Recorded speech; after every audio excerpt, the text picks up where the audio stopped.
Kyrie Irving, indeed, 2 games in of his return. Now, Spencer Dinwiddie averaging only 12 points per game in those 2 games. He was averaging about 25 per game in the 26 games Kyrie missed. So, Mac, is there a better way for the Nets to integrate these guys and incorporate them together? Yeah, I think so. I was wondering how Mike D'Antoni was going to have Westbrook and Harden out there, how he was going to do that, because both of these guys need the ball. And he came up with a system where he staggers these guys in and out of the lineup for like 3 quarters where they're not really playing that much with each other. And I think the same with what Kenny has to do with these 2 guys. He has to stagger them for like the first 3 quarters. Maybe Dinwiddie or Kyrie plays like the first 6 minutes, sit one of those guys down, and just do it that way for those 3 quarters. And 4th quarter, you know, they could be out on the court together with each other. Yeah, I'll go a step further. I think I'd bring Dinwiddie off the bench just to kind of make it more natural as far as that staggering that Tracy's saying, because I think they just occupy the same spots on the floor. They need the ball in their hands. The more I can keep one or the other on the floor, the better. And then when you get to the 4th quarter, I'm talking about maybe the last 4 minutes, 5 minutes, depending on the game. I basically try to limit the amount of time I have them together. Can you really send Spencer Dinwiddie back to the bench after he put in the work that he did while Kyrie was sitting and showed what he showed? It's not about who Spencer is as a player. I sat here yesterday and said Spencer should probably be an all-star. But having said that, the best thing for this team sometimes is for one guy. Tough sell, though, right? To a player? How do you sell that to a guy? I know it's tough, but I think mentally you will lose him if he was to do that. I don't know. I think Spencer's a guy who's about winning. I think he's a guy that understands. I mean, it's the same way with Lou Will. Why doesn't Lou Will start? But he's been that way his whole career. Sure, though. but, I mean, but you can't he's do this to this but kid he's that, clearly great enough to be a starter. But they bring him on the bench. I Why? think Because you're it's talking a about better, a specific in Brooklyn. You're talking about a specific dynamic where Spencer was coming off the bench. He moved in when Kyrie got hurt, played exceptionally well, and then if you move him back, that is saying something specific. And you're talking about a team dynamic where Kyrie came in from the outside to a team that was a super high culture functioning team. It's already an adjustment to everyone to say make room for this superstar. Now you are physically taking someone who played so well and pushing them back onto the bench. I just think that it's dicey there. At the same time, Brooklyn is. Sean Marks and Kenny Atkinson are very straightforward people. Yeah. And it wouldn't just be, hey, you're coming off the bench now, kid. It would be an explanation and talking about, hey, how can we get the most out of everything? And this is not a reflection of you and what we think of you as a player or how you played. It's just, how can we get the most out of you and Kyrie? And I think it helps if he comes off the bench. To start him, just to start him, so to keep a charade going, I don't think is as meaningful as winning games. I'm looking at it like, why me? Why I got to sacrifice? You think Kyrie going to come off the bench? Well, put us both in the starting lineup. There you go. I was doing well when I was in there. Why are you taking me out? Let's talk about Carmelo Anthony and the Blazers, because they are coming in to face the Rockets for the nightcap of our ESPN doubleheader tonight.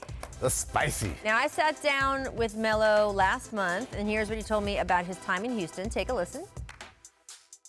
Was there anything that you look back on now and you're like, I would have done that differently. I know how to do it differently now? No. I don't feel like I've done anything wrong, right? It's I came in wherever situation I was at, that was asked for me, and I did what was asked for me, and I don't think I did anything wrong. I think that situation already, it was what it was, right? It was already planned out like that, right? So I think after knowing that and becoming more understanding of that situation, it's hard for me to continue to ask why. Pretty interesting.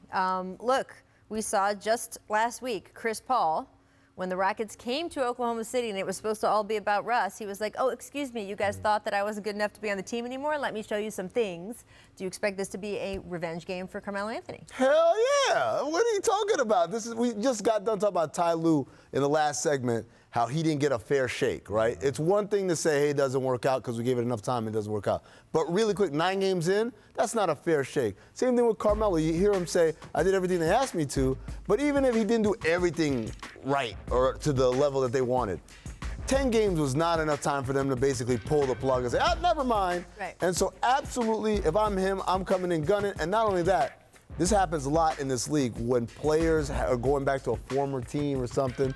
The teammates and the coaches know, let's get this guy going tonight. Let's let him get a good one. Listen, I mean, and to reiterate what you were saying, my guys, when I went back to a former team, To Orlando.